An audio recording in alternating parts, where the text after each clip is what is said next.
हम लोग भक्ति रसामृत सिंधु ग्रंथ से पढ़ रहे हैं और भक्ति के अंगों का वर्णन हम सुन रहे हैं। उसमें 8वां अंग हम सुन रहे हैं, यावद अर्थानुवर्तिता यथा नारदीय। जितना भक्ति के लिए आवश्यक हो उतना ग्रहण करना, जितना शरीर चलाने के लिए आवश्यक हो उतना ग्रहण करना नहीं कहा गया है, जितना भक्ति के लिए आवश्यक हो। अब भगवान की भक्ति में से दीपदान है। अब ये तो बहुत प्रबल भक्ति है, तो दीपदान तो उसमें कुछ एटलीस्ट सरसों नहीं, सरसों नहीं, घी या दूसरा कौन सा तेल होता है, वो तिल का तेल। तो कम से कम तिल के पैसे होने चाहिए। ये तो बहुत ज़्यादा नहीं है। अगरबत्ती कुछ अर्पण करना चाहिए। और तो ये भी नहीं है तो फिर जल से भी काम चलेगा। जल तो चाहिए ना, कम से कम जल, तुलसी कुछ तो चाहिए। गरीब व्यक्ति भी कर लेगा, लेकिन सामान्यतः व्यक्ति इतना जुटा सकता है और उससे बहुत लाभ हो जाएगा, तो उतना स्वीकार कर लेना चाहिए। ये मैंने मतलब this is very high, still very high, कि केवल भक्ति के लिए आवश्यक है वह स्वीकार करें। लेकिन ये आप समझ गए कि इसमें युक्त वैराग्य हो गया कि जो भी भगवान के यश के लिए आवश्यक हो वह करना। देखिए, ये हम लोग बहुत इंपॉर्टेंट बात सीख रहे हैं। कल महाराज के प्रवचन में हम बात सुन रहे थे, प्रभुपाद जी के तात्पर्य में आई थी। भक्तों का कर्तव्य है कि भगवान के यश को बोला जाए, क्योंकि भगवान का यश सबसे अधिक पवित्र करने वाला है। जीवों को रजोगुण, तमोगुण और सतोगुण की ही सामग्री इस जगत में मिलती है। The whole world is simply a big mall of the 3 modes of material nature. इन 3 गुणों और इनसे बनी हुई वस्तुओं के अलावा और कुछ वस्तु बिक नहीं रही इस जगत में, कहीं पे भी आप चले जाइए, एक्सेप्ट लॉर्ड्स ग्लोरीज। भगवान के यश के अलावा सब कुछ मटीरियलिस्टिक है, मटीरियल ही है बेसिकली। तो अब जीव का दुख जाएगा कैसे? दुख जाएगा जब निर्गुण वस्तु का सेवन करेगा। तो भक्तों का कर्तव्य है कि अब भगवान का यश बोलने के लिए जो आवश्यक हो, या उसका विस्तार करने के लिए, प्रसार करने के लिए, प्रचार करने के लिए जो आवश्यक हो वह स्वीकार जरूर करे। अब जैसे ये माइक 2000 रुपये का आया था, तो इतने तो पैसे मेरे पास होने चाहिए कि माइक खरीदा सके, नहीं तो आवाज़ ही नहीं सुनाई पड़ेगी। जब आवाज़ ही नहीं सुनाई पड़ेगी तो लोगों को प्रचार क्या होगा? समझ गए ना बात? इंटरनेट के भी पैसे लगते हैं। तो ये बड़ा इंपॉर्टेंट है कि भक्तों को वास्तविक रूप से जो भक्ति में प्रगति करना चाहते हैं, भगवान की भक्ति करने के लिए जो आवश्यक हो वो ज़रूर ग्रहण करना चाहिए। वो उससे कम भी करने में दिक्कत होगी, और उससे ज़्यादा करना तो फिर भोग बुद्धि ही होगी। मेरे पीछे बोलिए। यावत् स्यात् स्वनिर्वाह स्वीकुर्यात् तावदर्थवे। यावता स्वनिर्वाह स्वीकुर्यात् तावदर्थवेत्। यावता स्यात् स्वनिर्वाह स्वीकुर्यात् तावदर्थवे। यावता स्यात् स्वनिर्वाह स्वीकुर्यात् तावदर्थवेत्। आधिक्ये न्यूनतां याञ्च च्यवते परमार्थतः। आधिक्ये न्यूनतायाञ्च च्यवते परमार्थतः। यावता स्यात् स्वनिर्वाह स्वीकुर्यात् तावदर्थवे। यावता स्यात् स्वनिर्वाह स्वीकुर्यात् तावदर्थवेत्। आधिक्ये न्यूनतां यां च च्यवते परमार्थतः। आधिक्ये न्यूनतायाञ्च च्यवते परमार्थतः। यावता स्यात् स्वनिर्वाह स्वीकुर्यात् तावदर्थवे। यावता स्यात् स्वनिर्वाह स्वीकुर्यात् तावदर्थवेत्। आधिक्ये न्यूनतायां च च्यवते परमार्थतः। आधिक्ये न्यूनतायाञ्च च्यवते परमार्थतः। यावता स्यात् स्वनिर्वाह स्वीकुर्यात् तावदर्थवेत्। यावता स्यात् स्वनिर्वाह स्वीकुर्यात् तावदर्थवेत्। आधिक्ये न्यूनतायाञ्च च्यवते परमार्थतः। आधिक्ये न्यूनतायां च च्यवते परमार्थतः। यावदर्थानुवर्तिता यथा नारदीय पुराण में उक्त है, जिसके द्वारा स्वनिर्वाह हो, प्रयोजन को जानने वाले व्यक्ति उतना ही स्वीकार करें। कम अथवा अधिक स्वीकार करने से परमार्थ से पतन हो जाता है। दुर्गम संगमिनी। स्वनिर्वाह अर्थात जिससे निज भक्ति आचरण का निर्वाह हो उतना ही ग्रहण करना चाहिए। अब देखिए, ये सब बातें बड़ी गंभीर हैं। श्लोक तो बहुत सिंपल सा है, लेकिन इसमें बहुत सारी बातें कह सकते हैं। पहले तो व्यक्ति समझे कि भक्ति का प्रयोजन क्या है, क्षमा कीजिएगा, मानव जीवन का प्रयोजन क्या है। तस्येव हेतो प्रयतेत कोविदो न लभ्यते यद भ्रमताम उपर्यधा। श्लोक जब ढूंढेंगे इसका सेकंड लाइन हमेशा भूल जाता हूं मैं। तस्येव हेतो प्रयतेत कोविदा, जो कोविद है, और यहां पे शब्द है अर्थविद, जो प्रयोजन को जानने वाला व्यक्ति है। तो वही वहां भागवत में कहा गया है कोविद, जो कोविद है, जो बहुत बुद्धिमान है। तस्येव हेतु प्रयतेतः, उसी हेतु के लिए वह प्रयत्न करेगा। तस्येव हेतु प्रयतेत कोविदः न लभ्यते यद भ्रमताम उपरिधा, जो ऊपर के लोगों से लेकर नीचे तक भ्रमण करने में उसे नहीं मिला है। तो प्रश्न होगा कि क्या मिला है, पहले सोच लें। भौतिक सुख मिला है और भौतिक दुख मिला है, और उनके लिए कोई प्रयास नहीं करना पड़ा। उसको अगले लाइन में कहा गया, किसी ने ढूंढा अब तक वो कोई यहाँ पे बता सके श्लोक के। दुख बदल तः सुखम कालीन सर्वत्र कबीर रहसा करके श्लोक है, मैं भूल रहा हूँ। कोई है तो अगर सहायता करने वाला तो बोल दीजिएगा, प्रथम स्कंद में है।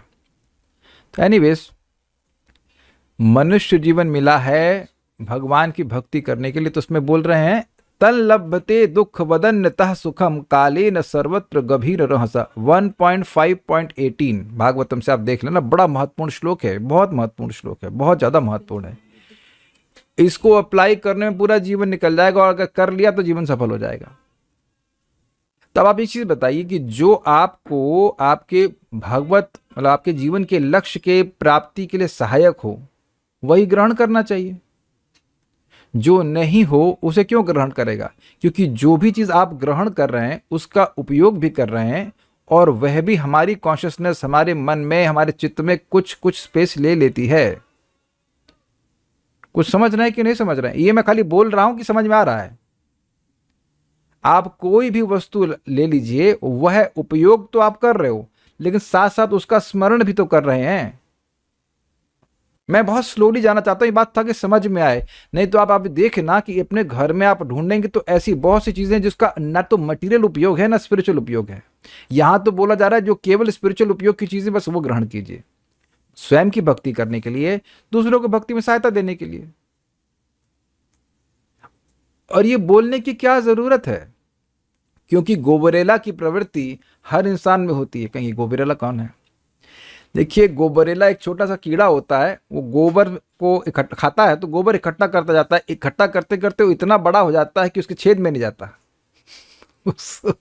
That is the tendency, holding की टेंडेंसी मनुष्य में इसलिए है क्योंकि हम लोग रजोगुणी हैं। और चाहिए और चाहिए और चाहिए। और आप विचार कीजिए, जितना है उतने उसके बारे में जरूर सोचता है कि कहीं इसका नुकसान ना हो जाए, कोई चोरी ना कर ले। आजकल कितना आसान है ना, वो OTP चोरी कर ले, what so many things are there. Digital way में भी लोग चोरी कर लेते हैं। बैंक का चोरी हो जाना, लुट जाना तो थोड़ा कम संभावना है, लेकिन फोन से कुछ चोरी हो जाए तो कोई आश्चर्य की बात नहीं है। साइबर क्राइम से कहना चाहिए। तो पैसा है ना, तब ना चिंता हो रही। तो पैसे की जरूरत होती है और वस्तुओं की जरूरत भी है, तभी तो रूप गोस्वामी बोल रहे हैं। लेकिन अनावश्यक वस्तु की जरूरत नहीं रखना चाहिए, अनावश्यक नहीं रखना चाहिए। तो पहले तो इसको अन्वय को देखेंगे, उसके बाद आगे बातें करते हैं।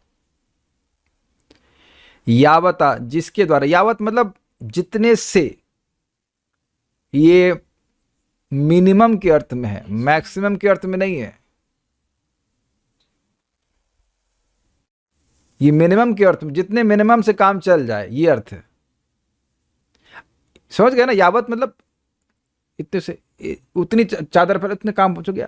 वैसे आप लोग 10 बाय 10 की चादर तो स्वीकार करते होंगे ना, है ना निर्मला माता जी? आपकी चादर 10 फीट बाय 10 फीट की है ना, जिसको आप ओढ़ के सोते हो। अभी प्रश्न बिल्कुल असंगत लगा, 10 फीट बाय 10 फीट। अरे हम लोग मैक्सिमम 3 बाय 6 का बेड है, तो उसमें 10 फीट बाय 10 फीट की चादर क्या करेंगे? बहुत होगा 4 बाय 6, बहुत होगा 5 बाय 6, 10 फीट की चादर एक्स्ट्रा धुलना पड़ेगा ना। अब बात समझ में आई? 10 फीट की चादर धुलना कितना, इवन आपकी वॉशिंग मशीन को भी भारी पड़ेगा। 10 फीट बाय 10 फीट तंबू गाड़ना है क्या? आप लोग अपने छत के ऊपर तंबू तो गाड़े होंगे, वर्षभान भी माता जी तंबू है नहीं है, चेक कीजिएगा ऊपर। तो आप लोग मैं जानबूझ के ये बेवकूफी वाले प्रश्न कर रहा हूं कि भाई ये क्या मतलब है, तंबू की क्या जरूरत है हमको? समझे बात? सर्कस खोला हुआ है हमने। Is it okay? और आप भले इस बात पे मेरे हंस रहे हैं, लेकिन शायद हम ये सर्कसगिरी कर रहे होंगे। बहुत सारी चीजें अपने घर में सजाने के लिए रख दिए होंगे भक्ति में आने के बाद भी, जिनका भक्ति से कोई प्रयोजन नहीं है। अग्रीड। अपनी शादी की फोटो लगा रखी होगी, जैसे हमने इसलिए बोल रहा हूँ क्योंकि मेरे एक स्टूडेंट हैं, वो और उनकी पत्नी ने बहुत बड़ा फोटो, मतलब लाइफ साइज फोटो लगा के रखा है। अब उसकी क्या जरूरत है? अब तो हो गया ना, बंधन हो गया ना। कहीं किसी को जेल में से बांधा जाए तो उसका लाइफ साइज फोटो लगाएगा वो कि मुझे बंधन में डाला गया था।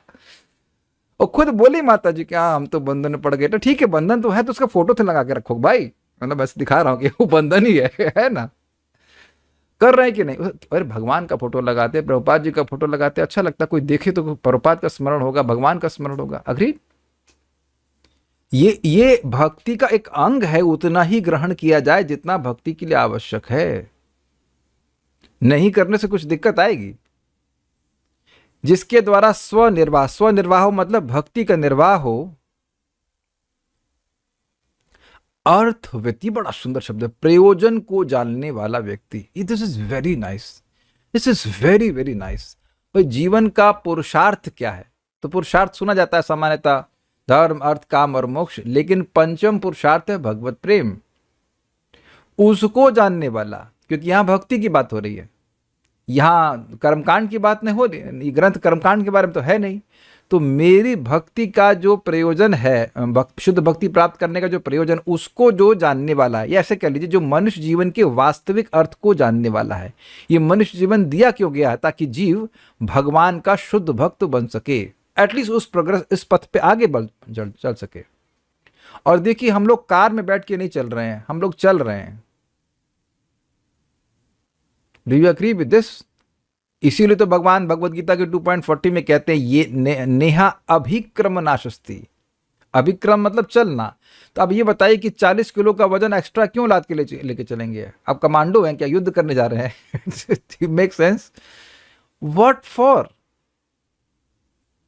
आप जब यहां से या हम लोग कहीं भी किसी यात्रा में जाते हैं तो वही चीज लेके चलते हैं ना जो हमारे काम की हो, या फ्रिज भी टांग के चलते हैं। कितने लोग यात्रा में फ्रिज भी लेके चलते हैं? कोई तो हाथ खड़ा करो। तो क्या फ्रिज क्या करेंगे ले जाकर के? अब समझ में आ गया यात्रा का क्या प्रयोजन है, उसके अनुसार चीजों को साथ में लेके जाया जाता है। उसी तरह मनुष्य की देह यात्रा का क्या प्रयोजन है, उसके अनुसार उन चीजों को ग्रहण किया जाता है। और यह भी देखा गया है, हम एक भक्त घर में कुछ दिन रुके थे तो देखा कि वहां इतने, मतलब ऐसा लग रहा है जैसे माल पकड़ा गया हो ना, से आतंकवादियों के खूब वेपन्स का जखीरा पकड़ा जाता है, उसी तरह से देख कपड़े देख कपड़े देख कपड़े, और कोई उसको उपयोग नहीं कर रहा है, कोई भी नहीं। अरे किसी गरीब को दे देते तो कम से कम वो उसका कुछ, वो मान लो भक्त है गरीब, उसको दे देते, वो उसका भजन में फायदा होता है। एक व्यक्ति ठिठुर रहा और हम स्टोर किए जा रहे हैं। This is very very bad. अत्याहार, you can not neglect this. भक्ति में डेंजरस है ये अत्याहार। आप देखना कि जितनी बार आप दान किए, जो आपकी वस्तु में, चलो भोग छोड़ दीजिए, भोग की वस्तु छोड़ दीजिए, जो आपकी अनावश्यक वस्तु है और किसी की आवश्यकता की है, उसको देंगे आप, मन में देखिएगा बहुत हल्का लगेगा आपको, बहुत हल्का लगेगा। और ये अद्भुत चीज़ है कि भौतिक चीज़ें जितनी इकट्ठा करेंगे उतना लगेगा कम है। ये आप देख लीजिएगा।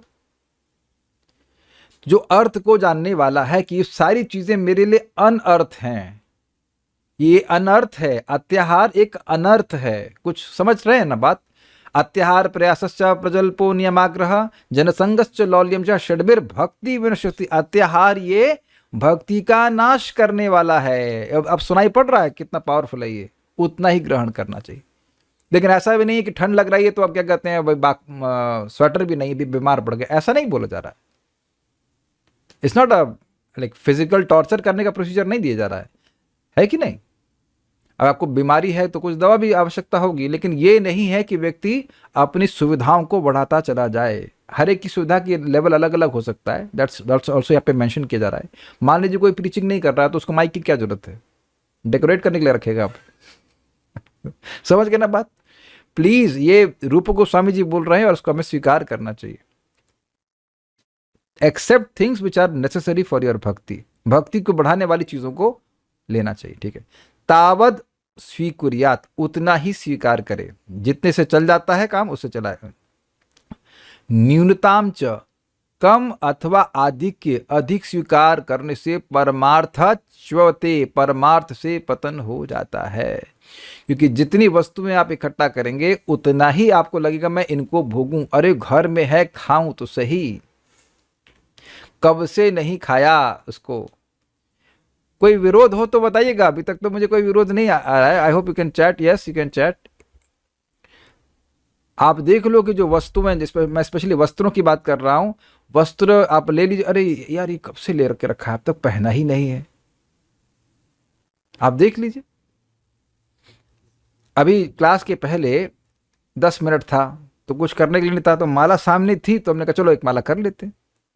माला सामने नहीं होगी तो आप करेंगे भी नहीं, 16 हो गया, खत्म कहानी। मैं एक आपको सिंपल बातें बोल रहा हूं, सिंपल सी बातें हैं। ऐसे कहते हैं out of sight out of mind.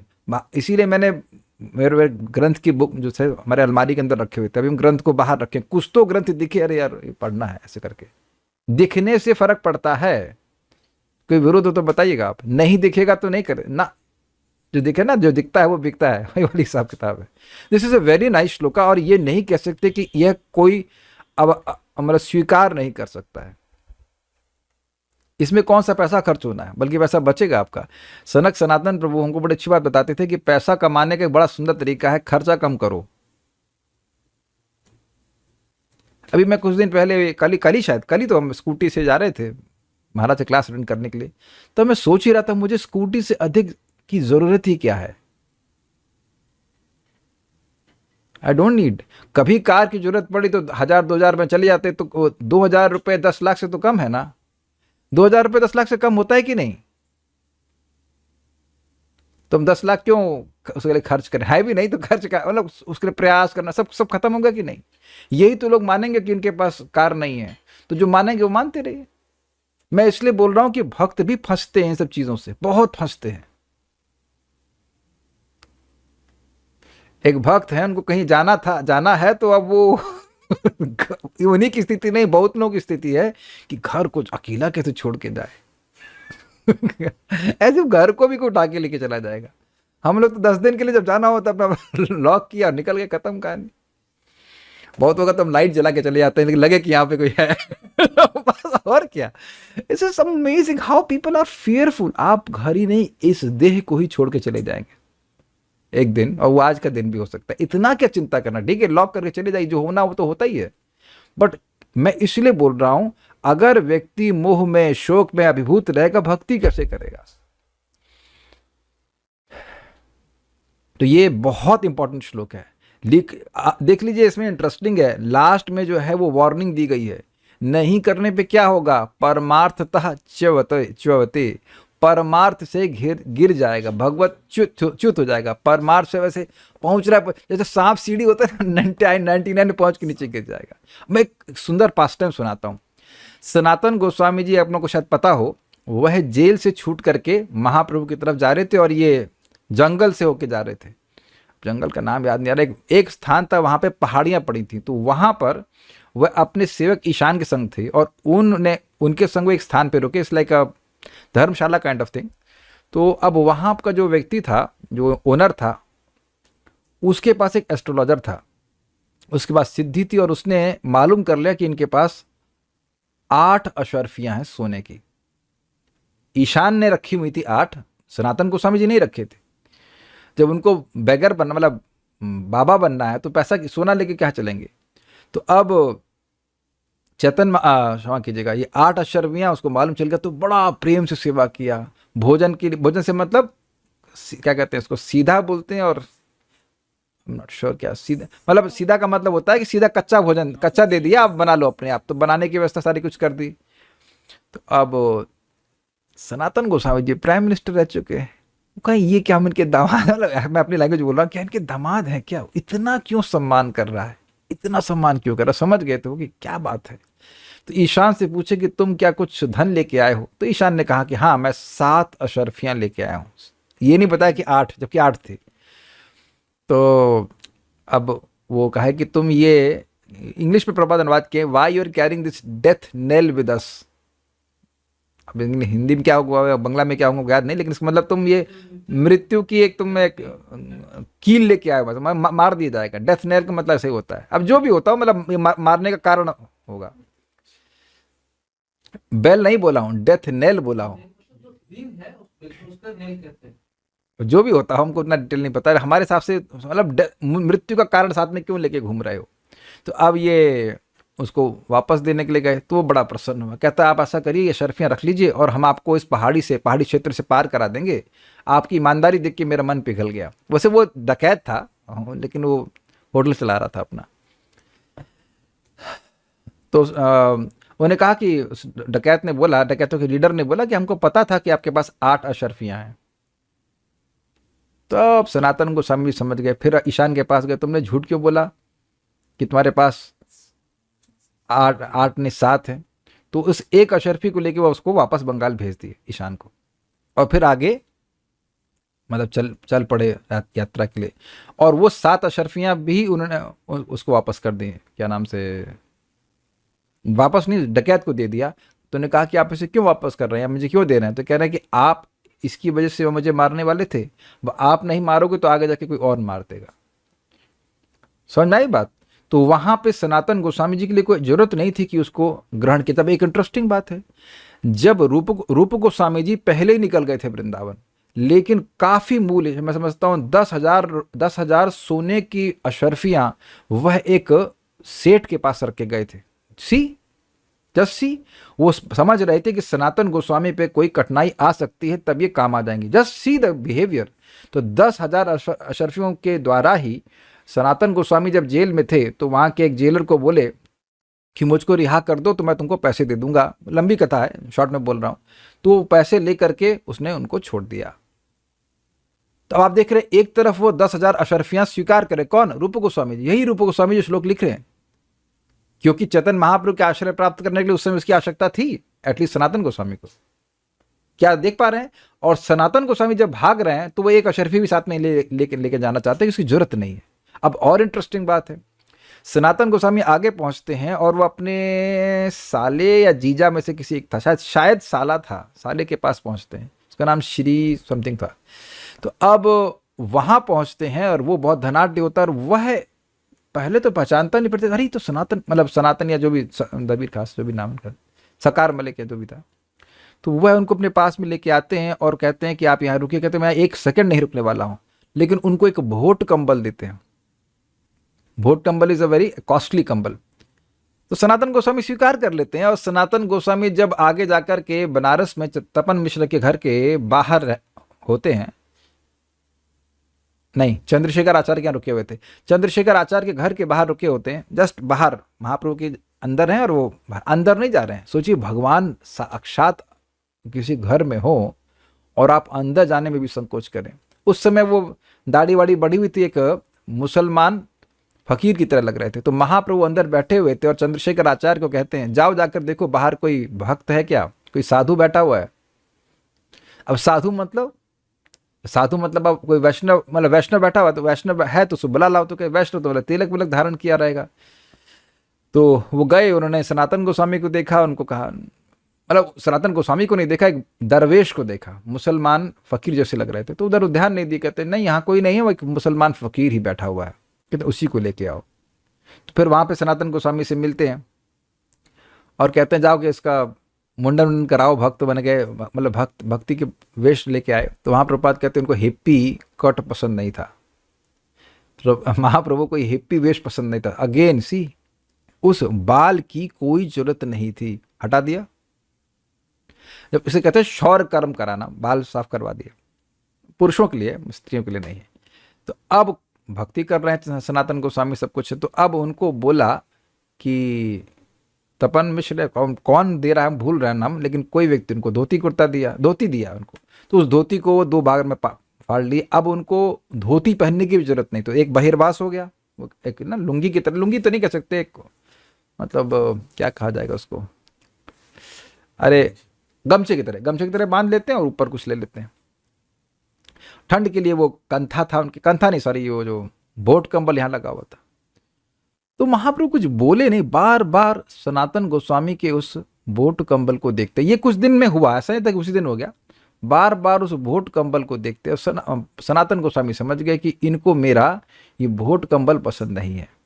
तो वो गए काशी, मतलब गंगा जी के तट पे गए और एक भिखारी था, उसके पास फटी हुई गुदड़ी, गुदड़ी मीन्स रजाई थी, और बोले कि तुम ये है बोट कंबल हमारा ले लो और गुदड़ी हमको दे दो। तो कहे आप इतने रेस्पेक्टेबल व्यक्ति लगते हैं, प्रामाणिक व्यक्ति लगते हैं, आप इस प्रकार का मजाक क्यों कर रहे हैं? कौन करेगा? कभी कभी गरीब को आप अच्छा चीज दे देते हो लेकिन उसकी वस्तु लेते तो है ना, कभी किए हैं आप? गरीब वस्तु को एक्सचेंज ऑफर में कुछ करते हैं कि पुराना दे नया ले, ऐसा ऐसा तो नहीं करते आप। बहुत बार होता है कि आप नई वस्तु दे देते हो लेकिन उसकी वस्तु तो नहीं लेते हैं। एक बार एक माता जी थी, वो श्री वल्लभा माता जी की मित्र थी, तो नए कंबल वृंदावन में बंटवा रही थी, दैट्स ऑल राइट, लेकिन ऐसा तो नहीं कर रही थी जिसको कंबल तो उसको पुराना वाला हमको दे दो, ऐसा तो कोई नहीं करेगा। क्या करेगा उसका? तो कहा नहीं नहीं नहीं, ऐसा करके आप ले लीजिए, तो वह ले लिया। फॉलो कर पा रहे हैं? तो पुराना गुदड़ी जब महाप्रभु के पास पहन करके आए, रख करके आए, तब वो बड़ा प्रसन्न हुए। कहे तुम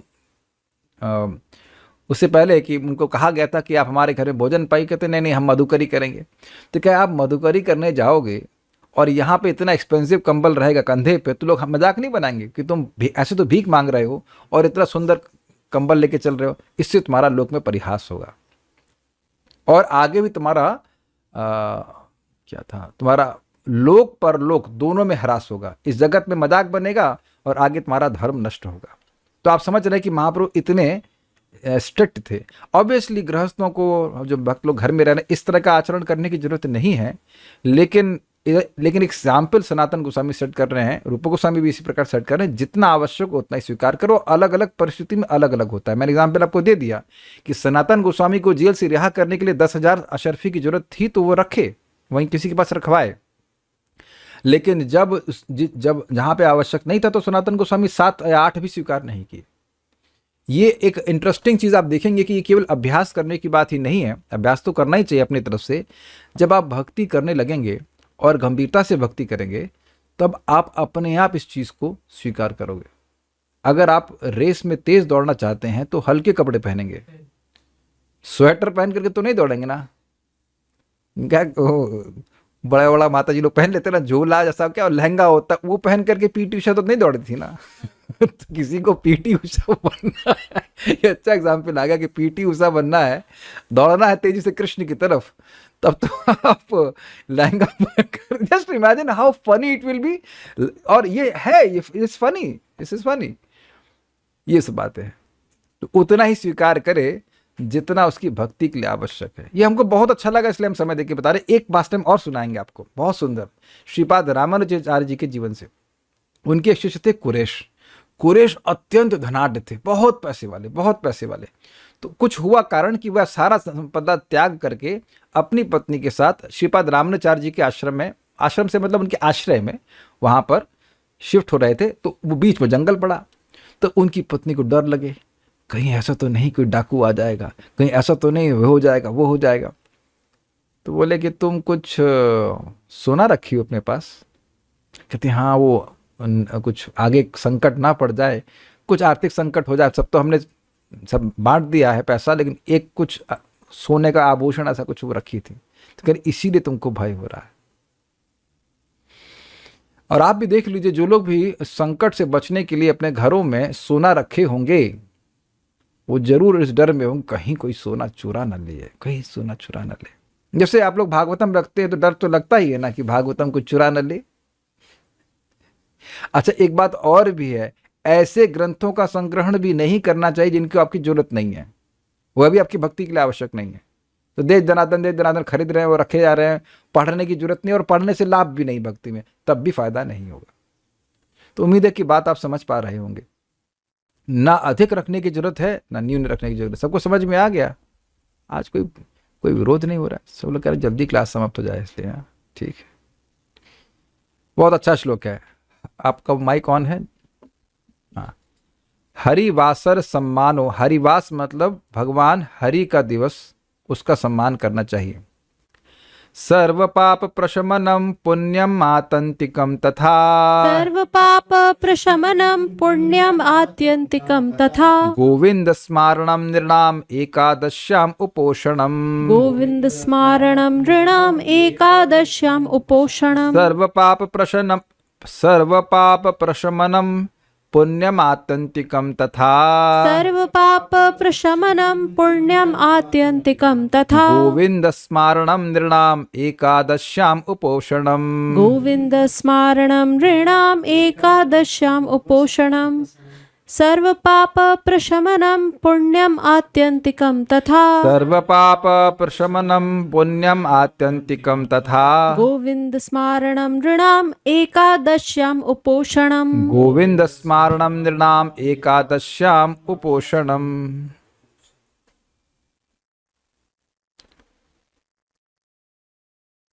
हरिवासर सम्मान ब्रह्म वैवर्त में लिखा है, ब्रह्मवर्त पुराण में लिखा है, एकादशी का उपवास करने से मानव का समस्त पाप नाश होता है और आत्यंतिक पुण्य लाभ व श्री गोविंद का स्मरण होता है। तो कारण समझ में आ रहा है, जब वाई क्लियर होता है तो व्यक्ति कर पाता है।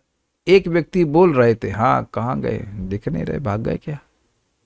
नहीं, देखिए देख ले एक बार अगर नहीं दिखे तो नाम, नहीं दिख रहे तो नाम ले रहे हैं। वार्षभानवी माता जी बोल रही थी कि एकादशी में संताप होता है। संताप वर्जिता शब्द आया था ना, कि उस पथ का अनुगमन करना चाहिए जो संताप वर्जित हो। तो वो बोली कि एकादशी में तो बहुत कष्ट होता है, निर्जल एकादशी में। हाँ ऑब्वियसली निर्जल एकादशी में। तो अब मान लीजिए निर्जल कर भी रहा है तो उसको ये तो सत्य बात है कि निर्जल करने से 100% लाभ मिलता है, फिर फलाहार करने से कुछ ऐसा 50% है, ऐसा कुछ रहता है। तो ये बात सत्य है। तो अगर 100% लाभ मिले तो व्यक्ति, अगर उसका सामर्थ्य है तो उसको प्रयास कर लेना चाहिए। हम ऐसे नहीं कह रहे कि निर्जल करना ही पड़ेगा, ऐसा नहीं बोल रहा। अगर किसी का, लेकिन किसी का अगर सामर्थ्य है तो कर लेगा, तो नुकसान क्या है? देखिए यहाँ तो आध्यात्मिक लाभ की बात हो रही है, थोड़ा यहाँ पे बात आ रही तो मैं समझा देता हूँ स्वास्थ्य लाभ, क्योंकि कभी कभी लोग स्वास्थ्य लाभ के लिए कर लेते हैं और आध्यात्मिक लाभ के लिए नहीं करते हैं। जब हमारा शरीर, हम लोग फास्टिंग कर रहे होते हैं, अरे भाई रुक जाओ जब हम लोग फास्टिंग कर रहे होते हैं तो हमारे शरीर का जो प्राण शक्ति है वो हमारे शरीर के सारे बीमारियों को खा जाती है, यहाँ तक कि कैंसर भी, यहाँ तक कि कैंसर तक बीमारियाँ भी ठीक हो जाती हैं। क्योंकि अब इसका लॉजिक समझा देता हूँ। ये प्रभुपाद जी इसको बोले हैं, इसलिए मैं थोड़ा एक्सप्लेन कर रहा हूँ। प्रभुपाद जी बोल रहे हैं कि when you give rest to your digestion system your body becomes healed. Prabhupada अपने प्रवचन में कैसा कहते हैं, इसलिए मैं थोड़ा व्याख्या कर रहा हूँ। देखिए हमारी प्राण शक्ति के दो कार्य हैं। एक है कि भाई वह हमारे शरीर के, हमारे भोजन को हजम करती, कई कार्य हैं लेकिन एक कार्य है कि वह भोजन को हजम करती है, और दूसरा कार्य है कि शरीर में कुछ रिपेयर है, जो कुछ खराब टिश्यूज़ हैं, जो कुछ भी वो बन, उनको भी वह नष्ट करने का काम करती है। जो गलत टिश्यूज़ होते हैं ना, जो मर जाते हैं, वह उनको अगर ख़त्म नहीं किया गया तो वही आगे जाकर कैंसर का कारण बन जाते हैं, कैंसर सेल बन जाते हैं। समझ में आ रहा ना विज्ञान? तो जब हम कुछ खाते हैं तो प्राण शक्ति को पहले क्या काम करना होगा? अरे बीमारी बाद में ठीक करूंगी, पहले खाने को हजम करूं। सिंपल लैंग्वेज समझ लीजिए, खाना पचाने का कार्य कर रहा है प्राण शक्ति और बीमारी ठीक करने का कार्य कर रहा है। तो अब अगर खाना खाया तो क्या पहला प्रायोरिटी है? हजम करना। उसके बाद फिर खा लिया, हजम करना, और उतनी देर में शरीर बोल रहा, अरे इधर भी तो देखो हम भी बीमार चले, रुको भाई पहले हजम कर लें। तो हजम करने में ही लगा रहता है रहती है प्राण शक्ति। तो प्राण शक्ति हमारे बीमारी को ठीक नहीं कर पाती है। देखिए एक बहुत सिंपल एग्जांपल है, उसको काट ही नहीं पाएंगे। दुनिया की कोई दवा आपकी हड्डी को नहीं जोड़ सकती, नहीं जोड़ सकती ना। दुनिया की कोई दवा आपकी हड्डी को जोड़ नहीं सकती है, लेकिन आपकी हड्डी अपने आप जुड़ जाती है। हमारा कहीं हाथ कटता है तो अपने आप सील, एकदम ऐसा सील होता है कि मालूम ही नहीं चलता वहां पे कटा था। अग्रीड, ये है ना मजेदार। डॉक्टर जब काटता है वो क्या कहते हैं, टाँके लगाता है तो निशान बना रहता है, लेकिन यहाँ कितनी बार कटा और वो जो टाँके लगते हैं भगवान की तरफ से, वो बिल्कुल नहीं मालूम चलता। तो अब ये जादू देख रहे हैं अपने शरीर में, तो ये तो स्वीकार करेंगे कि ये शरीर जादू वाला है, ठीक है। तो यही समझाया जा रहा है। इस पर बहुत लोग रिसर्च कर चुके हैं। एक व्यक्ति को नोबेल पुरस्कार मिला है फास्टिंग के द्वारा हीलिंग करने के, जापान में व्यक्ति थे वो। तो अब इस फास्टिंग के द्वारा व्यक्ति उसका शरीर हील करता है। ये बात समझने का प्रयास कीजिए। नॉर्मली तो हम लोग टाइम से खा लेते हैं, लेकिन वो खाने का टाइम नहीं होता है। तो एकादशी में अगर कोई व्यक्ति फास्टिंग करता है, एटलीस्ट जल वाला फास्टिंग कर ले। हमको दुख लग रहा है कि हम बोल तो कर नहीं पाते हैं, क्योंकि ये खाली मन की बात है मेरी, केवल मेरे मन की बात है कि मैं नहीं कर सकता। ऐसा नहीं कि मैं कर नहीं सकता, खाली मेरा मन ऐसा बोलता है कि तुम नहीं कर सकते, तुम नहीं कर सकते। ऐसा कुछ भी नहीं होगा, 1 ग्राम वजन कम नहीं होगा, नॉट इवन वन ग्राम। खाली मन की बात होती है, मन की बात होती है, सिंपल बात है। तो उससे बहुत लाभ होता है, बहुत लाभ होता है। शरीर का डिटॉक्सिफिकेशन होता है। ये अभी हम केवल आपको शरीर की बात बता रहे हैं। क्या कहते हैं, डेड सेल रिमूवल वेदवादिनी कह रही हैं, और न्यू सेल रीजनरेशन ये हो जाता है, बेस्ट रीजनरेशन थेरेपी। और ये बात आयुर्वेद के हिसाब से सिद्धांतिक है। लंघनम परम औषधम, लंघन यानी जो फास्टिंग है ये परम औषधि है। तो अब कुछ कारण समझ में आ रहा है कि वो क्या कहना चाहते हैं, वो उससे क्या क्यों करना चाहिए। रुकिए रुकिए, आप अब बोलिए, बोलिए, कुछ कहना चाहती हैं। हाँ प्रभु जी, आजकल स्टेम सेल थेरेपी वगैरह करवा रहे हैं, जिससे कि जो अच्छे गुड सेल्स हैं वो बॉडी में इंजेक्ट किए जाते हैं, जो लैक्स और करोड्स में जाती है सर्जरी। तो वो अगर फास्टिंग कर ले तो वैसे ही वो बॉडी अपने आप प्राण शक्ति वो बना देगी सेल्स। अब भक्त लोग तो नहीं सुन पाए होंगे, लेकिन चलिए कोई बात नहीं। स्टेम सेल के बारे में माता जी कुछ बता रही थी, तो हमको नहीं पता उसके बारे में, बट समथिंग। बट कहने का मतलब है कि प्राण शक्ति के द्वारा व्यक्ति रीजनरेट करेगा। और ये भी एक इंटरेस्टिंग पॉइंट है कि खाना खाने के बाद एनर्जी आती है। नहीं, खाना खाने के बाद आप थकान महसूस करते हैं।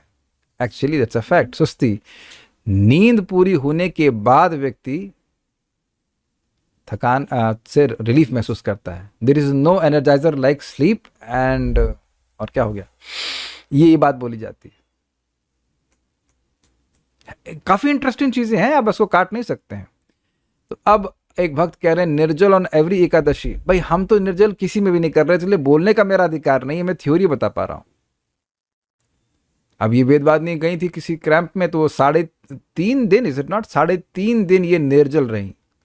अपने उनको स्वास्थ्य में लाभ भी हुआ, बहुत लाभ हुआ। तो ऐसा नहीं है कि आपका स्वास्थ्य बिगड़ जाएगा, इतने बात है कि आपका स्वास्थ्य नहीं बिगड़ेगा। हमारे कल्याणपुर कोई फास्टिंग में कोई दिक्कत नहीं होती, इज इट नॉट।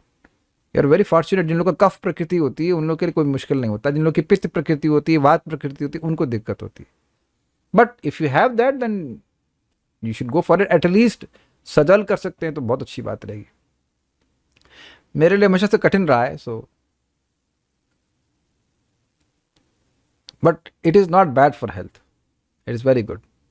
तो ये संताप वर्जित ही है। कोई एक चीज बताइए, एक तो इंटरेस्टिंग बात है, जिसने भी निर्जल किया है, पता नहीं आप भगवान ने ऐसा दुर्भाग्य आपको दिया कि नहीं, कभी आपके वो क्या कहते हैं उसको, क्या क्या थे, कैन्यूला लगा हो। अरे तेरी बाप रे, मैं सोच के ही डर जाता हूँ। वो ऐसा घुसाते हैं, और वो इंजेक्शन जैसा होता है, वो भी पतला वाला नहीं होता है, मोटा वाला होता है। और उसके बाद एक बार नहीं तो फिर घप घप घप, यार गुंडे। और जानते हैं कि वो तिल मिलाएगा तो वो जो नर्स है वो ऐसा लगता है बिल्कुल यमदूतनी, एकदम कस के हाथ पकड़ेगी, आपका हाथ हिल ही नहीं पाएगा। मुझे अभी भी याद है, अगले उस तब बहुत दर्द होता है, बहुत। हाँ, नस नहीं मिलती है, और बाप रे एकदम हालत खराब हो जाती है। आज भी सोच के एकदम सिहरन हो जाती है, बहुत दर्द होता है। तो उतना तो दर्द एकादशी में नहीं होता है। और जाड़े वाली तो और आसानी से की जा सकती है, कार्तिक वाली को कर सके तो कर सकते हैं। पर वैसे क्या हर एकादशी पर करना चाहिए निर्जल फॉर 100% बेनिफिट? ये बात सत्य है कि अगर आप निर्जल करोगे तो 100% बेनिफिट मिलता है। कर लो, करके देख लीजिए। बट एक बात ध्यान रखिए कि निर्जल करने का वहाँ पे उद्देश्य, मतलब क्या कहते हैं, एकादशी का उद्देश्य क्या है? उद्देश्य क्या है? उद्देश्य ये है कि व्यक्ति भगवान का स्मरण करे। अब अगर उसके सामर्थ्य के बाहर जा रहा है, वो बार बार यही स्मरण कर रहा है कि जल मिल जाता तो फिर वो कठिनाई हो जाएगी। भगवान का नाम जप ना कर पाए तो दिक्कत ही होगी। लेकिन मैं आपको प्रैक्टिकल बोल रहा हूँ। अभी मैंने सुबह से कुछ नहीं खाया है, बस एक जूस पिया। Juice fasting is damn easy. मुझे कुछ भी महसूस नहीं हो रहा। हल्की हल्की भूख लगना अब शुरू हुई है। वो तो मैं नॉर्मली टाइमिंग के हिसाब से खा लेता हूँ कि हाँ भाई 9 बजे हो गया, 10 बजे खा लिया, लेकिन एक्चुअली इस एब्सोल्युटली कुछ भी नहीं होता। हमारे करना में तो एक ही बार खाते हैं। ठीक है, अभी पतले तो नहीं लग रहे ये। कहता हूँ ठीक। तो ये एक मैंने एक बड़ा अच्छा डिस्कवरी ली है, पकड़ी है कि आप जूस पी लीजिए एकादशी में, तो वो बहुत देर तक आप फास्टिंग कर सकते हो। But mostly it is mind, पका पका के खाते हैं हम लोग, it's only mind. It's actually a fact, it's only mind. इस संबंध में हमारा एक टीचर हेल्थ वाले बोलते थे, एक टमी है एक टॉमी है। टमी आपका पेट और टॉमी आपका माइंड। तो टमी तो संतुष्ट हो जाती है, लेकिन टॉमी संतुष्ट नहीं होता है उसको चाहिए, टॉमी को ये चाहिए वो चाहिए। एकादशी फीस्ट, एटलीस्ट फीस्ट के लेवल तक नहीं जाना चाहिए। क्योंकि एक और भी बात है, भोजन तब भी तो भोजन के बारे में ही सोच रहे हैं ना, ये पकाएंगे ये खाएंगे वो खाएंगे, तो वो तो एकादशी का उद्देश्य नष्ट हो गया। इतना है कि I right now I feel very fresh. वेदवाद नहीं, डू यू फील स्लीपी? ना, ये सत्य है, ये हमने अनुभव किया हुआ है। एक्चुअली मेरे लिए इस समय अगर बात किया जाए तो 12 बजे तक खाना नहीं खाना इज एब्सोल्युटली ईजी। मेरे डिफिकल्टी ये है कि 12 बजे खा लेते हैं तो अब 6 बजे भूख नहीं लगती है, फिर 8 बजे भूख लगती है। उसका किसी को सोल्यूशन हो तो बताना मेरे को क्या करना चाहिए। इसीलिए नहीं तो मेरे 12 बजे तक कोई भी दिक्कत नहीं, एब्सोल्युटली नो इश्यूज। तो fasting is good, fasting is good. मतलब मैं इतनी सारी व्याख्या इसलिए कर रहा क्योंकि मैं बहुत बार लोगों को डिस्करेज करता था फास्टिंग से, यह समझते हुए कि शरीर के लिए नुकसानदायक है। तो शरीर के लिए भी नुकसानदायक नहीं है, सारा विज्ञान समझ में आया कि शरीर के लिए कैसे लाभदायक है, प्लस आध्यात्मिक लाभ तो मिलता ही है। अभी कहानी भी सुनाऊंगा, मैं अगर भूल जाऊं तो बोलना कहानी तो सुनानी थी। तो पहले इसको हम पढ़ लेते हैं। अन्वय।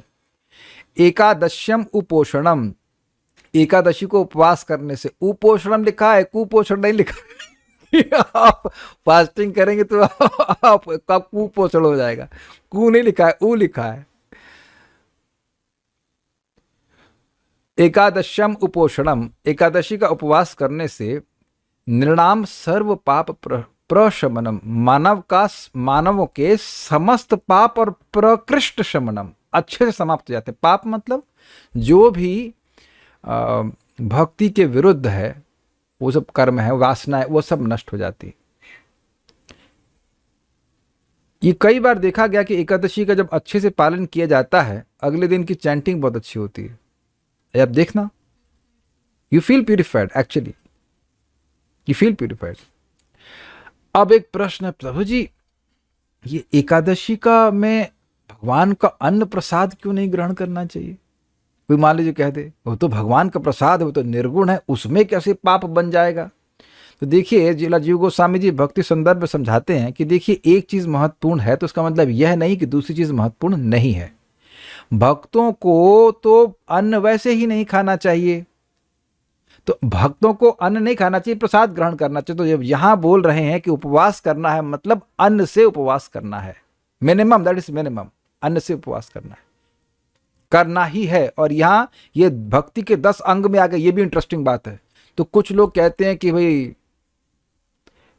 भक्तों को तपस्या नहीं होनी चाहिए, नहीं करे इसलिए वो एकादशी छोड़ सकते हैं, इत्यादि इत्यादि। तो श्रील रूप गोस्वामी जी इसका अनुमोदन नहीं कर रहे हैं। परम पूज्य वृंदावन चंद महाराज बता रहे थे एक प्रवचन में एकादशी के महात्म्य में, कि कोई कहे कि एकादशी वाले दिन के अन्न खा लो, तो ये कह रहा है ऐसा करो, गोमांस खा लो, ब्रह्म हत्या कर लो, गोहत्या का सारा पाप उस व्यक्ति में ट्रांसफर हो जाता है। अब एक भी व्यक्ति मुझसे ये प्रश्न नहीं करना कि इस संस्था में यहां क्या होता है, उस संस्था में वहां क्या होता है, उससे मेरा कोई भी मतलब नहीं है। वो सब हम बोलने के लिए नहीं बैठे। जो भी जहां भी ऐसा हो रहा है वो नितांत गलत हो रहा है। और एक बात यहां और हम आपको बोल दे रहे हैं कि ये जो मिलेट्स है ना, ये मिलेट्स ये ग्रेन कहलाते हैं। दे आर, कोई लोग कहते हैं स्यूडो ग्रेन है, तो you want to be pseudo devotee to come by consuming pseudo grains. Okay, समझा रहा हूँ। समक राइस जो है वो क्या करते हैं, मिलेट को ही पॉलिश कर देते, छिलका निकाल देते तो वाइट आ जाता है। उसको नहीं खाना चाहिए, बिल्कुल नहीं खाना चाहिए। यद्यपि इस्कॉन वृंदावन में भी शायद फिर से चालू हो गया है, हमको पता नहीं, चालू हो गया है।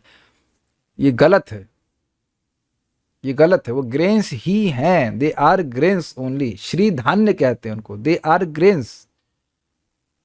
तो भाई वो वैरायटी क्या, वो पेट भरने के चक्कर में उसको बना दिया जाता है कि खिचड़ी बन जाती है, जाके पेट में पहुंच जाती है, लेकिन यह ठीक नहीं है। It's not, I'm not speaking against ISKCON, I am ISKCON devotee, but I'm speaking against something which is being done against शास्त्र। शास्त्र के खिलाफ नहीं करना, बहुत बड़ा नुकसान किया जा रहा है। जहां कहीं भी किया जा रहा है, वो क्यों नहीं करते भगवान जाने, लेकिन बहुत गलत कर रहे हैं।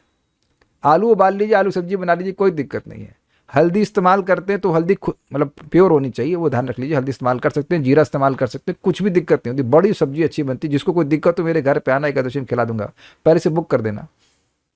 आज केवल आलू की सब्जी इतनी बढ़िया बन जाती है, इट इज जस्ट अमेजिंग,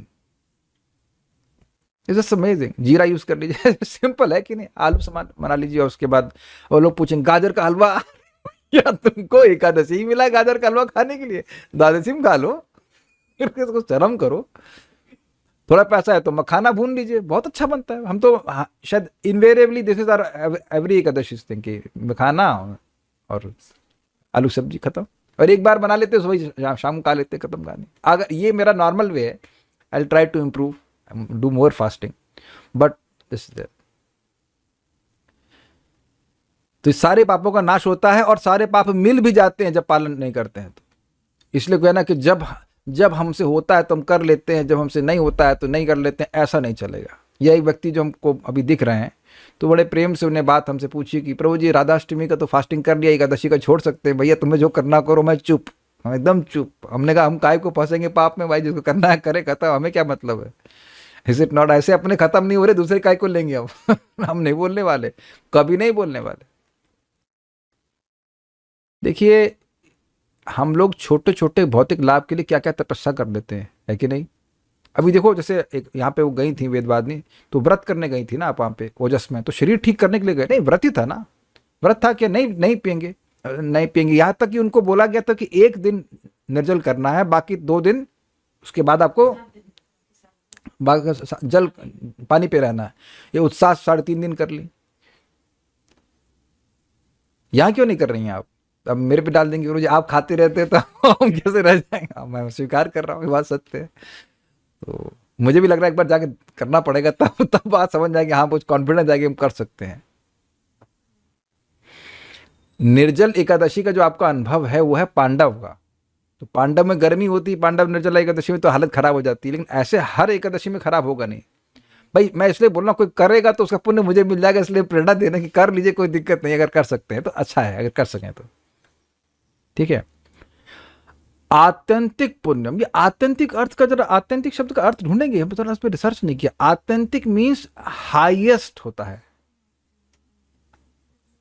आत्यंतिक मतलब होता है जिसका नाश ना हो, जहां तक मैं समझ पा रहा हूं। आत्यंतिक दुख निवृत्ति, यही अर्थ होता है ना। आत्यंतिक दुख, आत्यंतिक प्रलय भी होता है। आत्यंतिक दुख निवृत्ति का मतलब होता है जो दुख की निवृत्ति, अब मतलब एक बार दुख की निवृत्ति हो गई तो दोबारा अब दुख नहीं आएगा, इसी अर्थ में होता है। बेहद असीमित है ना, यस, असीमित पुण्य, बहुत ज्यादा, बहुत अत्यधिक, ये सब अर्थ है। आत्यंतिक मतलब अत्यधिक पुण्य की लाभ होता है। और गोविंद स्मरण, श्री गोविंद का स्मरण होता है। भाई गोविंद का स्मरण एकादशी करने से कैसे हो जाता है?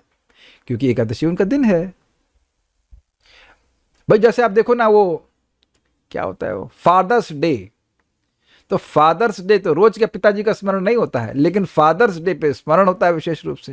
वो कौन सा टीचर्स डे, हमको कुछ लोग हरे कृष्णा बोल रहे थे, ये वो, तो अब क्या टीचर्स डे को सेलिब्रेट करने के लिए हम पढ़ा रहे हैं? अभी आगे से कभी मत करना, हमको बड़ा बोर लगता है, लेकिन हम सम्मान देने के लिए चुप हो जाते हैं, लेकिन बड़ा हमको बोर लगता है। ये हैप्पी बर्थडे वो तो और बोरिंग लगता है। मैं बोल रहा था एक भक्त को, अरे काहे बोले किसी को हैप्पी बर्थडे, किसी का बच्चे का आज तक हैप्पी बर्थडे हुआ एक्सेप्ट कृष्णा?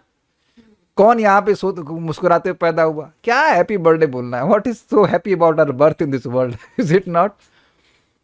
क्या? और एक पता नहीं, आप लोगों को एक ईमानदारी की बात बताओ, बात आ रही तो कभी कोई किसी को हैप्पी बर्थडे बोलता कुछ लगता है आपको? हमें कुछ भी फीलिंग नहीं आती, इट्स लाइक फॉर्मेलिटी बोल देते, हाँ thank you Prabhu ji, thank you so much, नहीं कुछ भी नहीं आती। पार्टी कोई दे नहीं रहा आजकल, तो सब उसी पे चल रहा है। पार्टी कैसे देते हैं? वो फोटो जो है, फोटो में अमरूद सब भेज देते हैं तो यही चल रहा है, यही पार्टी चले। केक, हाँ केक भी कोई काट लेना तो अपने हिसाब से, बस सब मन में चल रहा है। वो सोच लिया ना, कलयुग में मन से देने से ही सब कुछ मिल जाता है, सारा पुण्य मिल जाता है। और पॉइंट हम यहाँ कह रहे हैं कि मैं एग्जाम्पल दिया कि बर्थडे वाले दिन उस व्यक्ति का विशेष स्मरण करते हैं, तो ऐसे ही एकादशी वाले दिन व्यक्ति भगवान का विशेष स्मरण करता है। ऐसा नहीं कि हर दिन स्मरण नहीं करना चाहिए। बेसिकली बात है, शरीर की नीड्स को कम करके अधिक भगवान की भक्ति करने के लिए मौका मिलता है। लेकिन मैं फिर बोल रहा हूँ कि अगर किसी का शरीर एकदम वात प्रकृति का है या पित्त प्रकृति का, उसके लिए करना भारी पड़ जाएगा। ये बातें मुझे रिसेंटली मालूम चली, मैं मतलब 1-2 ईयर्स बैक की भाई मेरी बॉडी पित्त प्रकृति की है, तो अब मेरे लिए वो ज़िंदगी भर ऐसे ही रहेगी, तो वात पित्त है तो मेरे लिए फास्टिंग बहुत करना कठिन हो जाता है। But once in a while you can always do.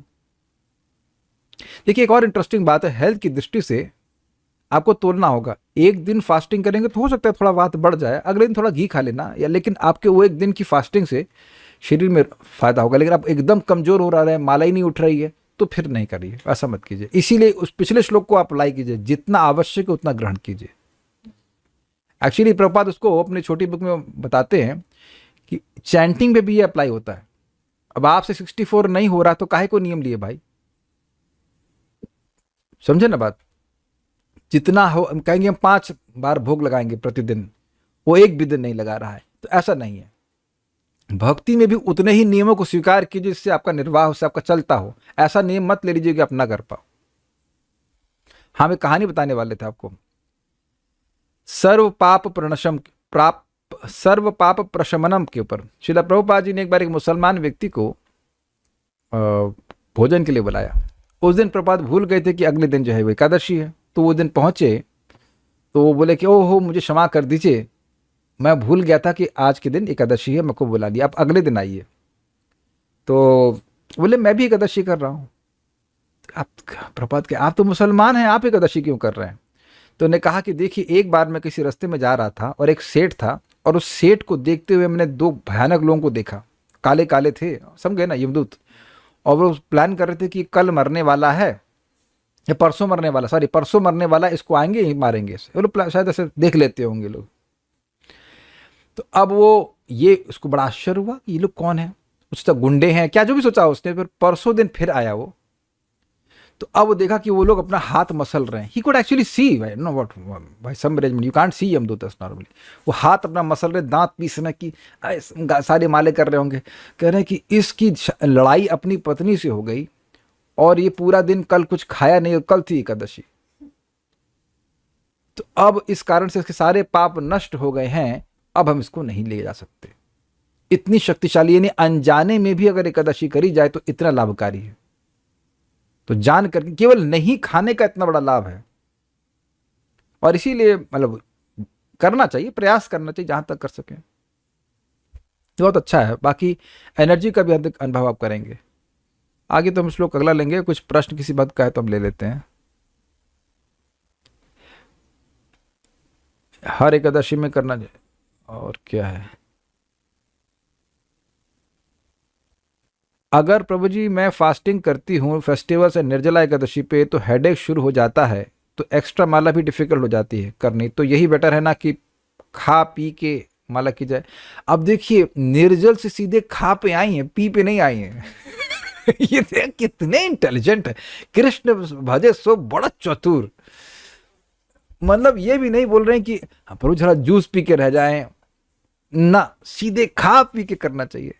देखिए यह भी ठीक है, अल्टीमेटली उद्देश्य है भगवान का स्मरण करना, लेकिन फीस्ट पे नहीं पहुंचना चाहिए, एकादशी फीस्ट पे नहीं पहुंचना चाहिए। आप इतना नहीं कीजिएगा। क्या कह रहे हैं? देखिए मिलता नहीं, आप ऐसा नहीं कह सकते हैं। इस्कॉन वृंदावन में तो खूब आलू के चिप्स क्या क्या बनवाते थे करना मित्रों को, और क्या क्या आइटम, पनीर भी होता था कभी कभी पनीर इसलिए प्रभु जी खुद बनाया घर पे, शुद्ध पनीर है, दूध का एकदम। ये सत्य बात है कि जितना भोजन व्यक्ति वैसे नहीं खाएगा अन्न से, उससे ज्यादा भारी भोजन एकादशी वाले दिन खाता। हम अपनी बात ही कर रहे हैं, तभी तो सब लीवर डिस्टर्ब हुआ है। ये झोला भरा भरा, झोला नहीं मतलब इतना बढ़ भर के आलू चिप्स खाए करना मित्रों, हम तो झूठ नहीं बोल सकते, आपके सामने देखा है आप। कैसे खा, और बहुत गलत है, ये बहुत गलत है। आलू उबाल करके बहुत बड़े सब्जी बन जाती है, simple, don't need deep fries. क्या क्या पकौड़े बनाते हैं, कह दीजिए ऐसा कौन कौन सी माता जी यहाँ आलू एकादशी वाले दिन पकौड़े नहीं बनाती हैं? कोई तो हाथ खड़ा करो। सब पकड़ी गई, सब बनाती हैं। सलोनी माता जी तो अकेली बेचारी, 1-2-3 लोग हैं, नहीं होगा कुछ। अच्छा, ओ वेरी गुड वेरी गुड, तो हैं कुछ 4-5 लोग, तो अच्छी बात है, वेरी गुड। लेकिन ये नहीं कि हलवा पुआ। लेकिन एक बात और आपको बताऊं, अगर आपके परिवार वाले अभक्त हैं तो उनके लिए कुछ ऐसा बना दीजिए ताकि वह कुछ खा सकें। जैसे कि क्या एक रोटी बनती है, वो सिंघाड़े के आटे की रोटी बड़ी अच्छी बनती है, वो बना दीजिए, आलू सब्जी बना दीजिए, तो कम से कम इस तरह से उनका अन्न तो बच जाएंगे। You have to see what is practical. और साथ साथ सरसों तेल वगैरह नहीं यूज़ करना चाहिए। घी अगर प्योर है तो वो यूज़ कर लीजिए, नहीं तो कोकोनट ऑयल यूज़ कर सकते हैं, पीनट ऑयल भी यूज़ कर सकते हैं। आप क्या करना मत, प्रभु आपको माइक पकड़ा देंगे तो तो सीधे आलू का हलवा, ये और रबड़ी और लस्सी सब चालू कर देंगे, लेकिन ऐसा ठीक नहीं है। राजगीरा का आटा हमको नहीं पता कि वो है क्या चीज़। अब जहाँ तक ये सही बोल रही हैं, ये बोल रही है राजगीरा का आटा जो है एक मिलेट होता है, तो better to not do it. देखिए एक सिंपल सिद्धांत था, in case of doubt better to lose out. अगर आपको लग रहा है कि डाउट हो रहा है यहाँ पे धर्म में क्या हो रहा है, तो इसलिए उस चीज को छोड़ दीजिए। एक ही दिन की तो बात है, एक ही दिन की तो बात है, और आपका डाइजेशन सिस्टम, शरीर जो है वो सब अच्छा बन जाएगा। एमरेंथ होता है, और वो राजगीरा एमरेंथ है, और वो ग्रेन है, और नहीं करना चाहिए। वो भी मिलेट है। मिलेट्स आर ग्रेन्स को स्यूडो बोलिए, कुछ बोलिए, लेकिन आलू को आप स्यूडो ग्रेन नहीं बोलते हो। आलू ले सकते हैं, अब एटलीस्ट अभी तक तो हमको यही जानकारी है, लेकिन बाकी तो आप विवेक रख लीजिएगा, ध्यान। कुछ भी फर्क नहीं पड़ता है। कुछ वक्त और पूछ रहे हैं, हम तो फ्रूट्स पे रहते हैं प्रभु जी, घर वालों के लिए। हाँ, घर वालों के लिए आप सिंघाड़े का आटा ले लीजिए ना, सिंघाड़ा तो प्रसिद्ध है कि बेफल है, क्या दिक्कत है। एक आध देखिए छोड़ के बाकी दिन बनाते हैं। और कुछ बोल रहे हैं, भक्ति को पंचम पुरुषार्थ क्यों कहा गया है, ये समझ नहीं आया था, प्लीज बता दीजिए। गिनिए, मैथ्स तो इतनी पड़ी होगी। धर्म 1, अर्थ 2, काम 3 और मोक्ष 4 और पंचम पुरुषार्थ 5। ये तो बहुत इजी है। ऐसे अच्छे अच्छे प्रश्न किया करिए, तो क्या हमको उत्तर देने में कोई मतलब दिक्कत ही ना हो। This is very easy. इतनी तो हम गिनती पढ़ ली है, तो 5वां पुरुषार्थ, इसलिए पंचम पुरुषार्थ कहते हैं। कैसे, तो इसे आप डिराइव कर सकते थे, कोई बात नहीं। I hope you could satisfied with answer. तो विल स्टॉप हियर। आगे के हम लोग देखेंगे कि कल सुबह पढ़ाएंगे। श्री श्री भक्ति साम्य सिंधु की जय, श्रील प्रभुपाद की जय, निताई गौर प्रेमानंदे।